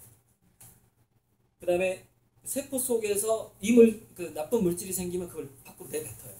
그 나뭇잎의 기공처럼 입이 있고 그걸 수용체라고 그러고 리셉터라고 부르는 거예요. 그런데 학자들이 도대체 이 세포 하나보다도 작은 저 분자 몇 개로 이루어진 저 리셉터가 그걸 어떻게 아냐는 거예요. 그 이온이 내 몸에 이롭지 않을지를 어떻게 아냐는 거예요. 우리가 생각하는 것도요. 시냅스 사이에서 신경 전달 물질이 움직여야지 생각을 하는데 지금 내가 도파민이 필요한지 세로토닌이 필요한지 신경 전달 물질 시냅스 사이의 수용체가 그걸 어떻게 조절을 하고 그래서 인슐린이 밥을 먹으면 인슐린이 나와서 인슐린이 당을 세포에 전달하고 근육에 전달을 해줘야 되는데 또는 간에 저장을 한다든지 해줘야 되는데 그걸 어떻게 알고 나오냐는 거예요. 인슐린이. 그 자율적인 작용이 어떻게 일어나냐는 것이죠. 그게 양자생물학에서 연구하는 거예요. 왜? 어떻게? 그리고 오토파지라고 암에 걸리는 이유가 뭐냐면은 에이포토시스라고 모든 세포는 나이가 들면은 자살을 해야 되는 DNA가 발현을 해요. 그래서 자기 자신을 분해시켜요. 모든 세포는. 근데 그 자살을 시키고자 하는 에이포토시스 기능이라든가 오토파지는 뭐냐면은 세포가 파괴가 됐잖아요. 그러면은 얘네들이 이물질이 되잖아요. 이거 자체가 온전한 세포가 아니니까 세포가 이제 분해됐어. 그럼 이걸 다 재활용하는 게 오토파지예요. 찌꺼기를 다 분해해서 우리가 이게 뭐 이렇게 뽀드락지 났을 때 나중에 가라앉죠. 그걸 다 일일이 그 고물상처럼 다 분해해가지고 이렇게 전달을 하는 거예요. 그게 오토파지라는 건데. 아무튼 이거 두 가지가 고장나면 암에 걸려요. 이거 두 가지가 고장나면. 근데 세포는 어떻게 그것을 분해해서 적절한 곳으로 또 어떻게 전달을 하냐 이거. 자, 어떻게 우리가 건강을 유지하냐는 것이죠. 어떻게? 이거하고 관련된 거예요. 양자생물에서 연구를 해봤더니 기가 막힌 게 나옵니다. 얘네들이 시뮬레이션을 하는 것 같다라는 거예요. 그 분자가 A라는 물질이 나왔을 때 내 세포가 어떻게 변하는지, B가 들어왔을 때 어떻게 변하는지, C가 들어왔을 때 어떻게 변하는지를 시뮬레이션을 하는 것 같다는 결론이 나옵니다. 그 중에서 제일 좋은 걸 선택하는 거예요. 이게 좀 어려워지는데 한순간에서 여러 개의 시공간을 체험한다는 결론이 나옵니다. 세포가. 살아있는 세포가 한순간에 일순간에 여러 개의 차원을 체험하지 않고서는 그 작용이 일어날 수가 없다. 그게 양자생물학의 결론입니다. 그게 무슨 얘기냐면은 인간의 세포와 인공지능 반도체 칩의 차이점이 뭐냐? 다차원을 느끼는 능력이 달라요. 다차원을 느끼는 능력이 다르다는 얘기는 뭐냐면은 미래 감지력이 인공지능보다 인간이 훨씬 뛰어나다는 걸 의미합니다.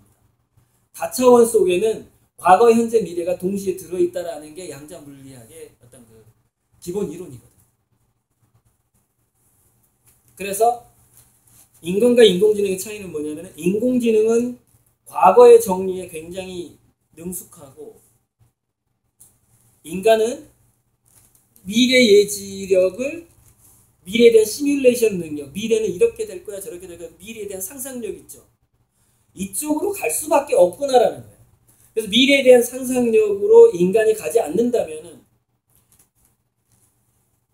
지금까지 과거에 공부했던 것 가지고 사람들은 직장 생활을 해왔다고요. 지금까지. 그죠?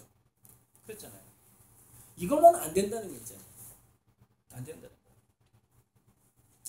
그러면 우리 세포가, 이 세포 자체가 미래를 시뮬레이션 하는 능력을 가지고 있더라는 거예요. 세포 자체가. 분자가. 그게 우리 두뇌에도 많죠. 많이 있죠. 그래서 인간은 미래를 느끼는 그 능력이 누구나 다 있는 거예요. 그래서 발명가들이 꿈속에서 발명품을 보고 이래요. 근데 그게 확실히 미래를 갖다가 쓰는 게 분명한 증거가 있어요. 어떤 발명가 스토리인데 하룻밤 꿈을 꿨는데 어떤 내부의 실험실의 모양을 꿈을 꾼 거예요. 실험실에 막 무슨 기구가 막 이렇게 막 조립이 돼 있어. 근데 이 사람이 꿈을 깨고 나서 도대체 뭐 하는 실험실인지 모르겠는 거야. 뭐 하는데요 도대체. 그 메모를 하려고 했는데 이미 꿈이 날아갔어. 메모가 안 돼. 깬 다음에 5초 내에 메모해야 돼요. 꿈은. 왜냐면 꿈 꾸는 동안은 기억물질이 나오지 않기 때문에 기억 금방 날아갑니다. 그러니까 깨어있을 때 공부하는 건 기억물질이 많이 나오기 때문에 저장 시간이 긴데 꿈꿀 때는 기억물질이 안 나와요. 주변에서. 그래서 빨리 메모하지 않으면 날아가요. 제가 그래가지고 로또 1등 몇 번 놓쳤어요. 로또 숫자를 꿈속에서 한 3번인가 봤는데 1등을 빨리 메모해야 되는데 일어나서 한 몇 초 지나면 숫자가 서너 개밖에 생각이 안 나고 나머지 2개가 날아가 버려. 그러니까 항상 4개만 맞는 거야. 5만 원만 되는 거야. 5만 원만. 제가 그 굉장히 높은 확률로 5만 원을 연속 한 적이 있어요. 다 꿈에서 본 숫자였어요. 로또 포기했어요. 포기했고. 예전에 한때 그런 적이 있었어요. 그래서 그럼 미래 예지력이라는 것이 지금까지 강의했던 걸 다 연결돼요. 다 연결되는 건데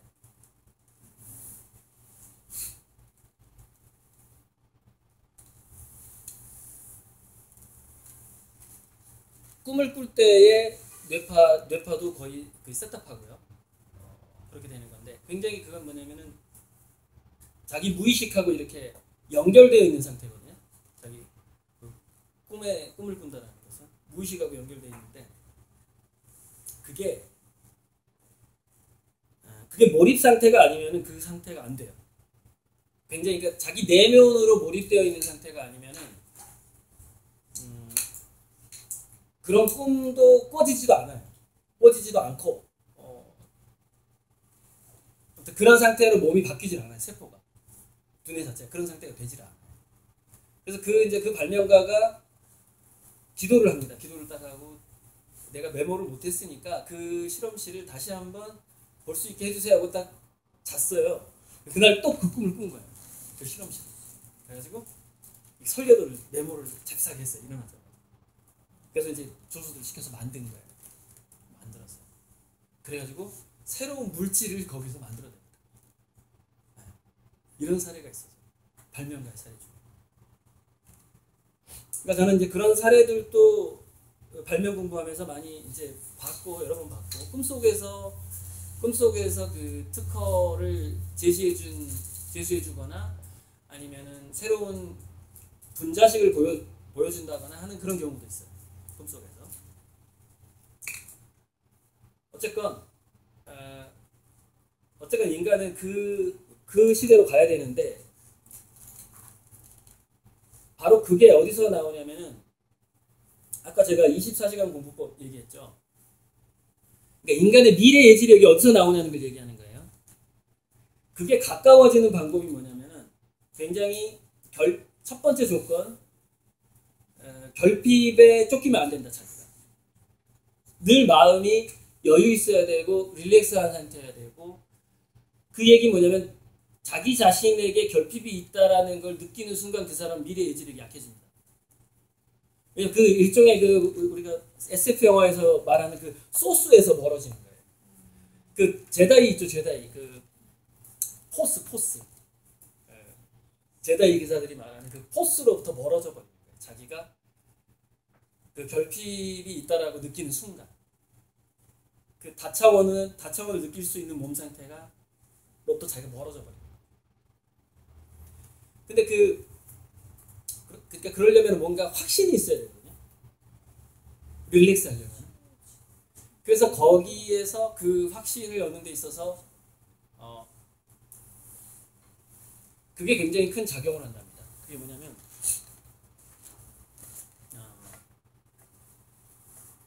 자기 자신이 미래를 100% 믿어야 된다.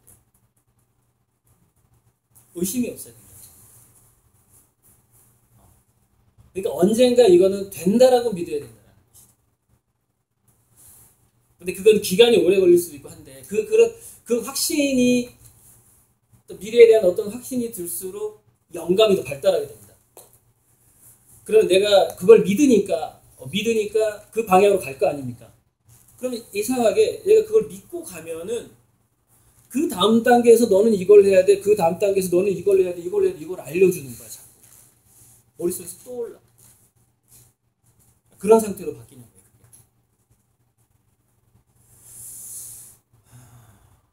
그러니까 아까 5가지 공부법 있죠. 5가지 공부법에서 이제 1, 2, 3, 4, 5단계가 결과적으로 뭐를 만드는 거로 제가 느껴지냐면 세포의 민감도를 올리는 거예요. 공부의 핵심은 자기 시냅스라든가 뉴런이라든가 세포에 있는 그 분자 기관들이 있는데 그 기관들이 민감하게 어떤 게 정답이냐 오답이냐를 민감하게 만들어주는 거예요. 근데 그런 것들이 그 민감하게 만들어주는 것들이 뭐에서 많이 나오는가를 봤더니 현장 경험을 많이 하면서 시행착오를 많이 할수록 그 능력이 좋아지더라는 거예요. 실수를 많이 해볼수록. 그러니까 뭐냐면은 그 실수가 우리나라의 벤처기업 정책하고도 지금 맞아떨어지는 건데 근데 실수를 많이 하는데 얘가 실수를 많이 해보는데 조건이 있어요. 실수가 실패로 연결되지 않는다는 확신이 있어야 된다는 거예요. 내가 지금 뭔가를 이렇게 문제를 틀리고 뭘 잘못했는데 뭔가 실수를 했는데 이제 나는 끝이야 이러면 안 된다는 거죠. 그럼 그 능력이 생기질 않아요. 그래서 뭐냐면은 어쩌면은요 학교 성적이라는 것은요 문제 풀 때 애들이 막 틀려서 오고 이렇게 100점 맞던 애들이 뭐 90점 80점 맞고 이렇게 갑자기 문제가 어려워지면 이렇게 오잖아요. 그래서 그것이 성적이 떨어졌다라는 게 중요한 게 아니라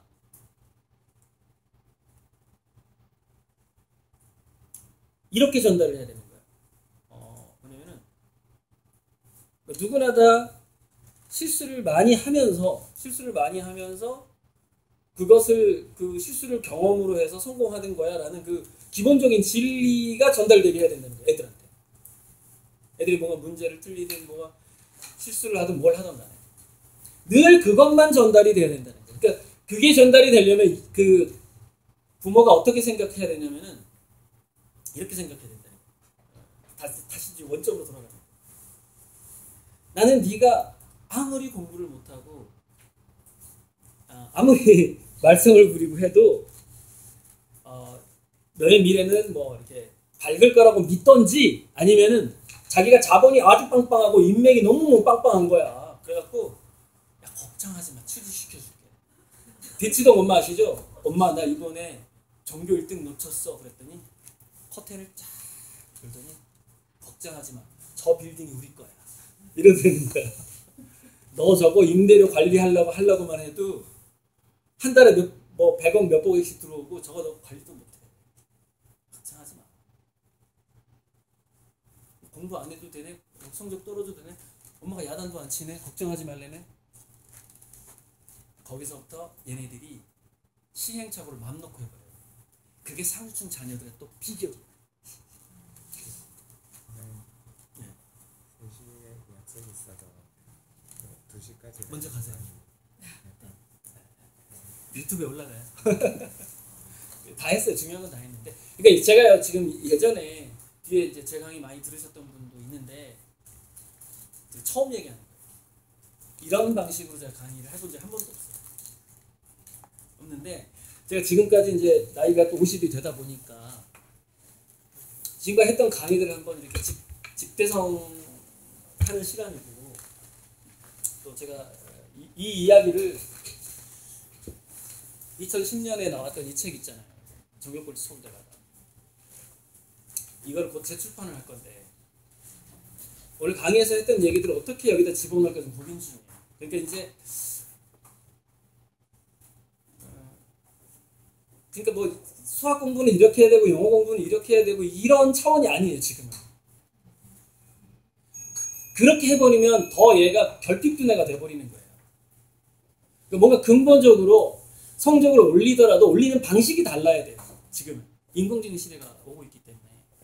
그래서 그것을 어떻게 이 책에다 한번 이제 이걸 재출판할 건데 책을 다시 쓸 건데 어떻게 다시 쓸까를 요즘에 고민을 하고 있고 그러다 보니까 지금 제가 별 얘기를 다 하는 거예요. 그러니까 책에다가 제가 이제 그 양자생물학 얘기가 있을 거예요. 우리 세포의 시뮬레이션이라든지 인공지능이 도저히 도달할 수 없는 인간만의 능력을 우리는 어떻게 기를 수 있는가 뭐 이런 것들. 그래서 이제 그러다 보니까 얘네들이 시행착오를 할 때마다 미래 예지 능력이 어떻게 나왔는지를 이제 말콤 글래드웰이라는 사람이 쓴 책에 나오는데 뇌과학자들 조사를 해봤더니 우리가 성취감을 느낄 때나 뭔가 보람을 느낄 때 나오는 도파민이라는 호르몬이 있는데 내 예측이 틀렸을 때는 도파민이 줄어들고 내 예측이 맞았을 때는 도파민이 올라가고 하더라는 거예요. 게이지가. 그러니까 내가 뭔가를 예측을 했으면은 이런 게이지가 있는데 내 예측이 틀렸네? 쫙 떨어져. 도파민 쫙. 내 예측이 맞았네? 쫙 올라가. 그러니까 저기 현장 경험이라는 것은 현장 경험의 특성이 뭐냐면 실수를 많이 하게 돼 있어요. 현장은 변수가 많으니까. 그래서 현장 경험이 많으면 이 게이지가 빨리빨리 왔다 갔다 해. 실수했다가 근데 한 번 너 실수했으니까 너 회사 나가 이러면 이제 이게 게이지가 떨어진 채로 끝나는데 항상 기회가 있는 사회를 만드는 사회가 창의력이 높은 겁니다. 미국에서 벤처 기업이 왜 잘 되냐면은 벤처 투자를 가장 잘 받는 미국의 CEO는 3번 실패한 사람이에요. 이게 공식적으로 돼 있더구만요. 거기는. 창업을 했다 1번 실패하고 2번 실패하고 3번 실패하는데 3번 실패한 다음에 본격적인 투자가가 붙는다는 거예요. 거기는. 미국의 그 실리콘밸리는. 거기는 그 투자자들이 이렇게 생각한대요. 한 사람이 아주 말도 안 되는 사업 아이템을 가지고 와서 투자를 해달라고 한대요. 그러면은 이거는 실패할 게 뻔하대요. 실패할 게 뻔한데 투자를 한대요. 그러면은 이제 고수 투자자지. 고수 투자자 그 사람한테 투자를 한대. 그러면 그 옆에 있는 하수 투자자 이렇게 물어본대. 아니 저 실패 확률 99.9%인데 당신 미쳤어. 돈 아깝게 왜 거기다 50억을 투자하는 거야? 사장이 괜찮잖아. 사장이. 쟤는 실패 경험을 몇 번 해보면 진짜 괜찮은 한 건 할 놈이야. 내가 실패하게 도와줘야 될 거 아니야. 이러면서 투자를 한다는 거예요. 와, 그거 보고서 깜짝 놀랐어요. 그리고 얘가 실패해서 또 온대. 실패해가지고 2번째 사업을 또 한다는 거야. 또 투자한대요. 처음에는 50억짜리 하다가 이번에 이제 100억을 달래네. 투자한대. 날릴 거 뻔하대요. 한다는 거야. 3번 실패하고 왔을 때 50억, 100억에서 단위를 확 올려요. 200억. 이렇게 투자한대. 그런 생태계가 돼 있다는 거예요. 실리콘밸리가. 그러니까 걔네들 그리고 책임을 개인한테 묻지를 않는 거예요. 무슨 얘기냐? 투자자한테 거의 많이 묻는데 은행. 너는 왜 안 될 거에 투자했냐? 될 거에 투자해야지. 그러니까 은행은 좀 안 하려고 그러겠죠. 그럼 누가 하죠? 진짜 CEO를 키우는 사람들이 투자를 하는 거예요. 그 망할 거에다가. 바로 그 사람들이 있다라는 거예요. 실리콘밸리. 그러니까 실패를 기분 좋게 해버려. 야, 나 어차피 3번 실패해야 제대로 된 투자자 만나. 한번 해보자. 이렇게 되는 거예요. 현장 경험을 하면서. 보세요. 그 투자자가 50억 100을 날릴 거 알면서 그 사람한테 투자를 안 하면 어떻게 되죠? 현장 경험을 평생 못하는 거예요. 아, 현장이 이렇게 돌아가는구나. 사업이 이렇게 돌아가는구나. 실제로 그 통장 관리를 해가면서 현장 경험을 어떻게 하냐고요. 돈을 투자를 못 받았는데. 저 현장 경험을 하면서 도파민 게이지가 이렇게 왔다 갔다 하더래요. 하는데 이게 트레이닝이 되는 거예요.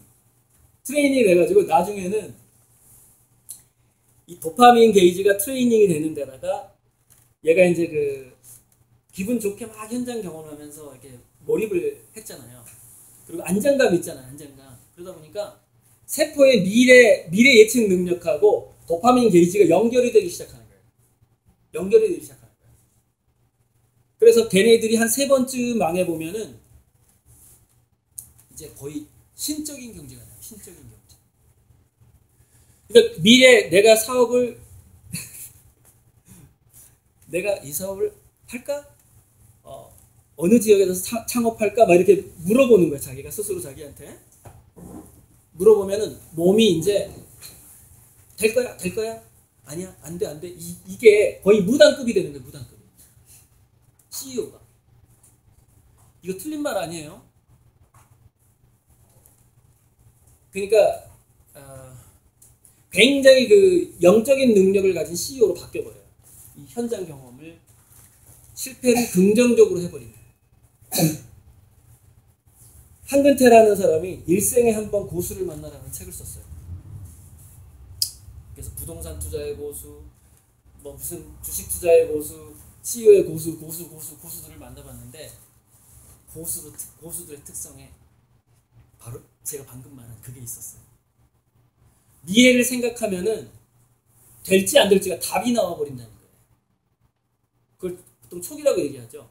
그 사람들은 그것을 물어봤대. 아니 그걸 어떻게 알아? 아 그냥 감이 와 이러더래. 합리적으로 설명을 못하는 거예요. 그냥 감이 왔다. 그래갖고 뭐 언제부터 그게 그런 감이 생겼어요? 그러니까 실패 많이 해봤지. 내가 그 분야에서 실패 많이 해봤지. 공통적인 답입니다.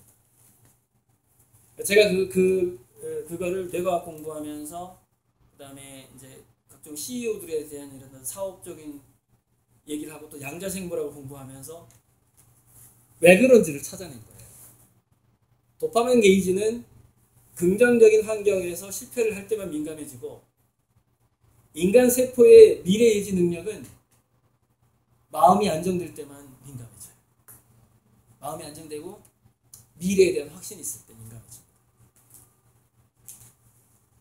그러니까 공부가 됐든 성공이 됐든 간에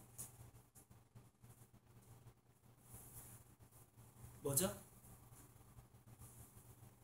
먼저 해놓고 출발하는 거예요. 옛날 장군들이 그런 얘기 한 적 있죠. 나는 이겨놓고 싸운다. 전쟁할 때. 그런 감각이 어디서 생겼을까요? 무수하게 전투를 해본 거예요. 나중에 생긴 거예요. 그래가지고 우리나라는 바로 그러한 각 분야에서 고수를 키우는 환경이 아니라는 것이죠. 아니라는 것이고, 그래서 스스로 사실 여러분들 학생들 부모가 그 환경을 못 만들어줄 가능성도 아마 더 많을 거예요. 자기 스스로 만들어야 되는데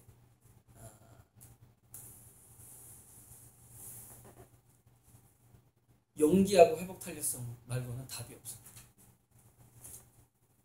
한국의 젊은이, 한국의 학생들의 공부에 있어서도 그렇고 뭐든지 간에 강력한 용기하고 강력한 회복 탄력성 두 가지가 아니면은 가능성은 없어. 고수가 될 가능성이 없어.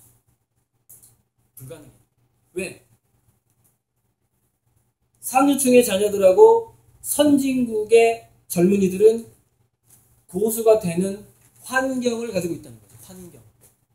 고수가 될 수밖에 없는 환경을 가지고 있다는 거죠. 여건. 걔네들하고 경쟁하려면 그 방법밖에 없는 거예요. 이제 거의 다 얘기했어요. 그러니까 이게 하나의 그 순환고리 같은 건데 다 얘기했고요. 뭐 시간은 끝났어요. 2시 20분이에요. 원래 제 강의 2시까지인데 책 왜 안 가져갔지? 아까 간 사람들 책 이거 가져가시고요. 골라서 가져가시고 질문하실 분 질문하시고